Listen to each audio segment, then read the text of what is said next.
Alors que le public sportif togolais faisait son retour au stade de Kégué avec 15 000 supporters et qui espérait une victoire face à l'Eswatini, tout le monde est rentré triste.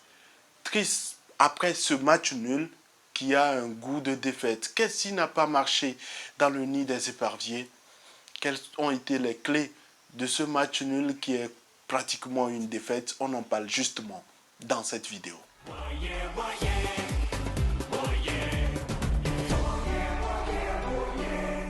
Salut à toi, bienvenue sur ma chaîne, moi c'est Jacques, ici j'analyse l'actualité sportive africaine et si tu ne l'as pas encore fait, abonne-toi à ma chaîne, active la cloche de notification pour qu'on puisse continuer par évoquer ce type de sujet ayant bien sûr trait au football et au sport africain.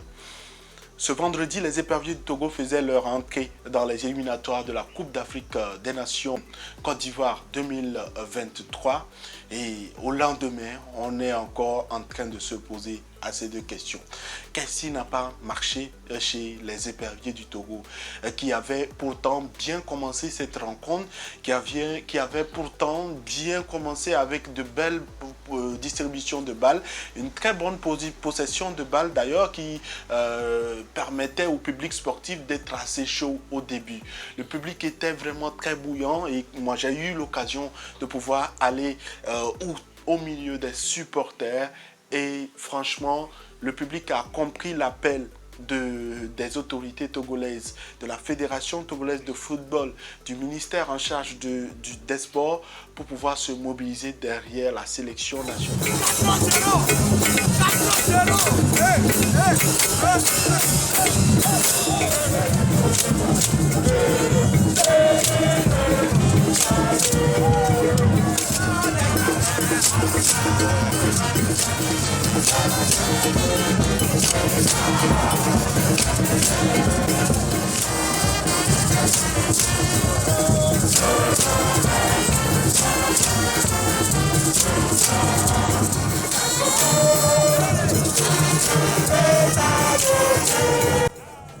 Mais si vous nous donnez cette prestation, si vous nous donnez ces résultats, ça craint par rapport à l'avenir. Et donc aujourd'hui, il y a des aspects positifs. Il y a eu des aspects positifs au cours de cette rencontre, mais malheureusement, il y a eu également des aspects négatifs, notamment le but encaissé en dernière partie, dans les dernières minutes de cette rencontre. Quand vous avez été déjà piqué par un scorpion, il faut éviter certaines habitudes pour pouvoir vous exposer à une nouvelle piqûre. Quand vous avez déjà encaissé un but à la dernière minute face au Sénégal, alors que vous déteniez les clés de la rencontre, je parle de la rencontre dans les éliminatoires de la Coupe du Monde 2022, vous ne pouvez pas vous permettre sur le même terrain de concéder encore un nouveau but dans les ultimes minutes, dans une rencontre que vous avez réussi quand même à recadrer, surtout en deuxième période, vers la fin de la deuxième période. C'est vraiment dommage qu'on puisse se retrouver dans cette posture au lendemain de cette rencontre, parce qu'au début, tout avait bien marché, surtout avec le but, le très beau but, le chef-d'œuvre de Plaka Fessou sur ce coup franc. Franchement, il n'y avait rien à dire. Tout le monde avait été d'accord par rapport à la qualité de notre attaquant qui a ouvert le score et qui a mis sa sélection sur une bonne marche. Mais malheureusement, en seconde période, on n'a pas compris. Je pense qu'il y a eu beaucoup d'erreurs au niveau de l'attitude des joueurs. Il y a eu beaucoup d'erreurs également, beaucoup plus selon moi, sur la gestion du match du sélectionneur. C'est vrai, au début, à son arrivée, on a beaucoup apprécié beaucoup de choses et aujourd'hui, on continue par apprécier parce qu'il y a eu du côté positif, mais il y a eu également cette mauvaise gestion du temps, cette mauvaise gestion des entrées. Quand tu fais partie, c'est vrai que beaucoup parlent de la sortie de Tchakei Marouf, mais malheureusement, il avait un carton jaune Et au vu de son rôle dans l'effectif, on ne pouvait pas se permettre de pouvoir le garder parce que son rôle était beaucoup plus de détruire ou d'annihiler les velléités offensives adverses. Et pour un joueur qui a déjà un carton jaune, ça a diminué un peu toutes ses capacités et ça a exposé encore plus l'effectif pour un carton rouge éventuel. Et donc, c'est peut-être logique qu'on puisse le sortir, mais on reconnaît quand même que sa sortie a un peu diminué la qualité de l'effectif des éperviers.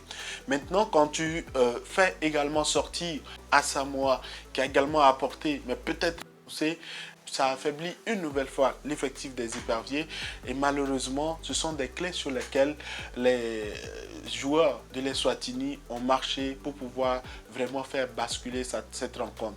Et pourtant, là-bas, Fodo avait réussi à se réconcilier avec le but du stade de Kéké parce que ça faisait longtemps, beaucoup en parlaient, mais après avoir fait plusieurs tentatives infructueuses, l'attaquant d'Alain a réussi quand même à marquer ce deuxième but qui portait le Togo vers une victoire. Et quand tu réussis à avoir ce 2-1, 90e minute, qu'est-ce que tu fais?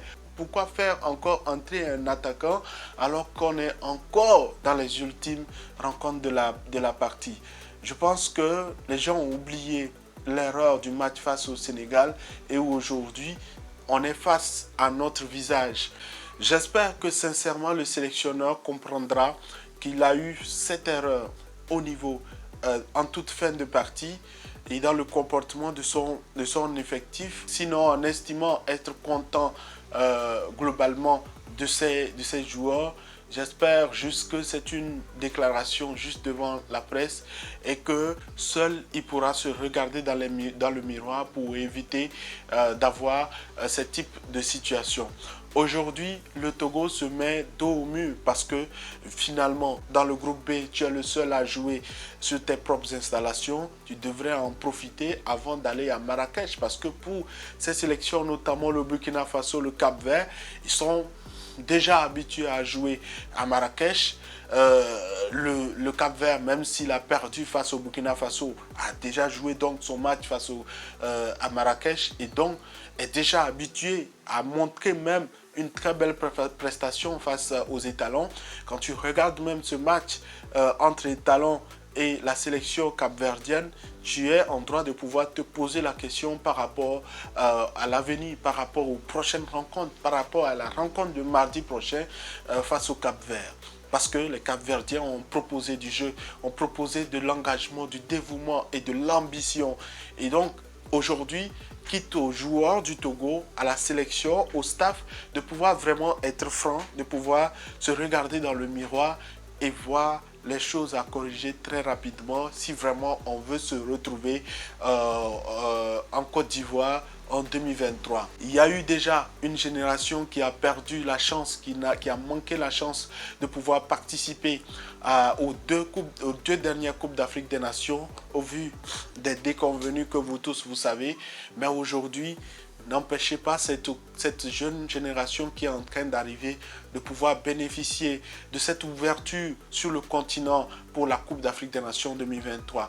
Faites l'effort de pouvoir corriger ce qui a à corriger. Faites l'effort de pouvoir être droit tout au long de la rencontre, les gars. Parce que pour moi, c'est vrai, beaucoup relèvent l'aspect spirituel qu'il faut corriger. Ce n'est pas un aspect non négligeable, mais moi, je préfère m'attarder sur ce qui est plus visible.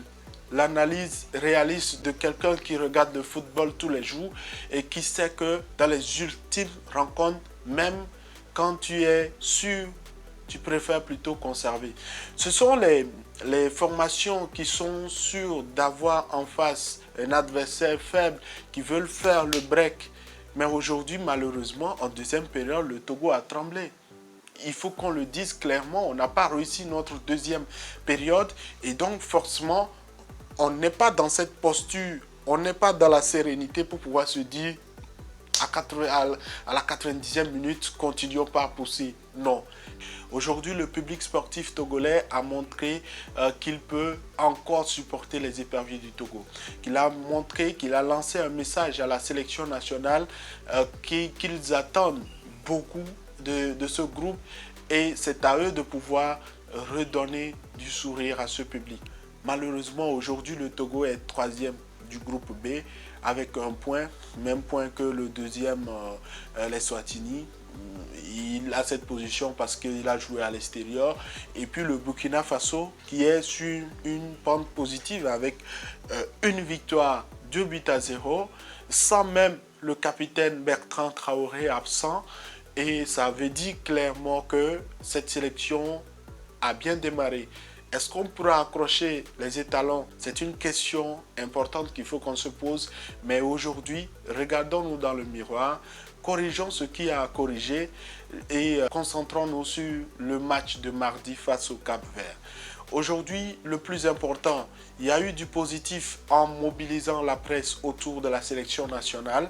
Il y a eu du positif en mobilisant le public également autour de cette sélection. Aujourd'hui, il faut également faire un travail de mobilisation des anciens joueurs, des légendes de cette sélection qui sont capables de pouvoir également prodiguer d'utiles conseils, de pouvoir donner les secrets de leur victoire du passé à ce groupe qui a besoin de cela. Ne laissez pas ces gamins esselés, mais entourez-les, aidez-les à pouvoir vraiment se donner à fond, à pouvoir vraiment se sentir fiers de porter les couleurs des éperviers du Togo.